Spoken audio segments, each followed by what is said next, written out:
could do to save America, and some of the things that you could do as a citizen. Because sometimes we think that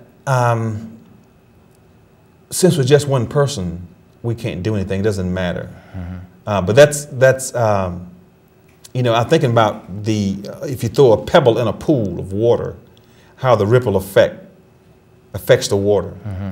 You know, there was a guy who was thrown in jail a long time ago. His name was Gideon. I can't think of his first name. And this was the day before they gave prisoners lawyers. And Gideon wrote a letter for his appeal that he thinks he should have a lawyer in his case, because back in those days they didn't give lawyers. Well, this one man wrote a letter and got somebody to tell him his appeal that he thinks he should get a lawyer. And the Supreme Court, the case was argued for the Supreme Court. And he won that case. And from then on, every person that had a criminal case got a lawyer. That's just what one person can do. Mm-hmm. You know, it's like you throw that pebble in the stream and the ripple effects go all over. And this one person with the ripple effect went all over. And everybody today that goes before a judge has an attorney given to them to represent them in the court. It's just one man can do. And he got his case cleared. And it was a great story. Huh. But we can do something. We have about 9 more minutes. Anything else you want to come out, John, about anything about this book that you see that was that you'd like to bring out?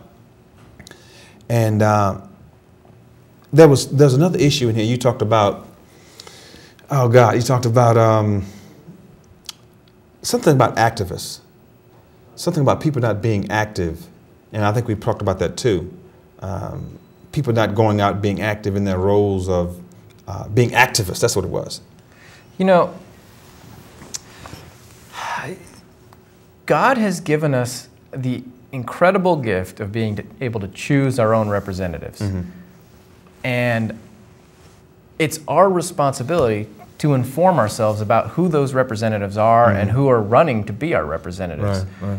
And if we're not taking that seriously, yeah. If we don't care, then what's the stop? Then why will God continue to give us that gift? I mean, if we just want to be ruled by kings, I think He'll, you know, the pattern in the Bible is that God gives you over to whatever you want. If you want to be ruled by government instead of Him, He's gonna allow that to happen. He's giving us warnings, and He's giving us chances to turn back. Yeah.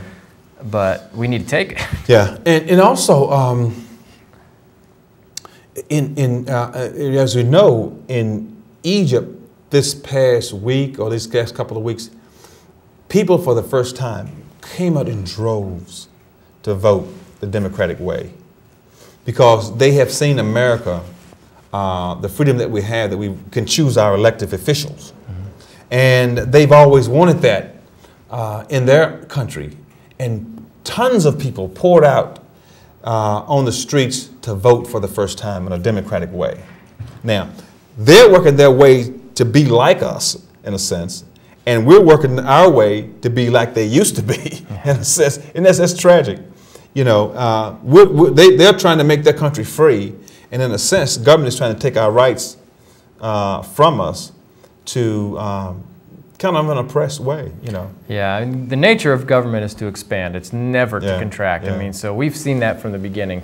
It's just expansion, expansion, expansion. If you look at the Constitution and you read the words of those who wrote it, like James Madison, you see that the federal government was meant mainly for a couple of things. It was meant for national security, you know, the defense of the nation, and it was meant to regulate commerce. I mean, that was pretty much it. And you know, and since then it's come and taken over everything. It was originally supposed to be a small federal government, and then the states would be able to do what they wanted. And, you know, if you look at the Federalist Papers, number 45, James Madison talks about that, where the powers of the federal government are few and defined, and the powers of the state government are numerous and indefinite. And that way you would have, under the umbrella of America, you would have all these individual states that would be laboratories of democracy.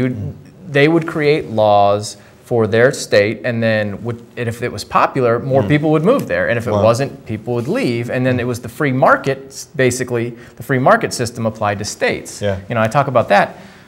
in the book, and we've gotten more away from that because the federal government now is taking over everything, and it's making it a one-size-fits-all. But that doesn't make sense, because the better way, and Thomas Jefferson wrote about this a lot, the best way to do it is to give more power to the government that's closer to the people. Yes, because they know the people, they know their state and their locality's needs better than the federal government ever could. Those are distant bureaucrats who have no idea.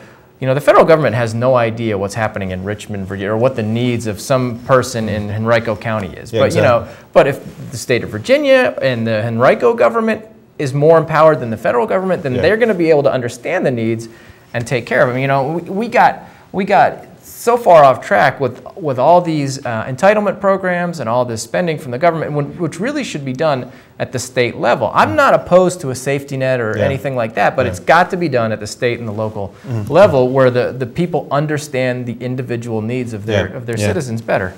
Now, when you say entitlement, sometimes people will say, "Oh, you know what? The Tea Party is anti-poor." Yeah, I have an entire chapter about that. Is the Tea Party anti-poor in their philosophy?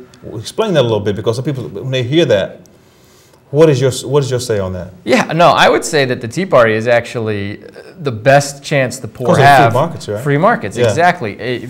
Free markets are the best way for the poor to be upwardly mobile. If in a true free market system, there is nothing stopping someone who doesn't have much money from making money. Yeah. It's only government that can come in and get in the way. There's nothing like if my book were to just turn into a bestseller over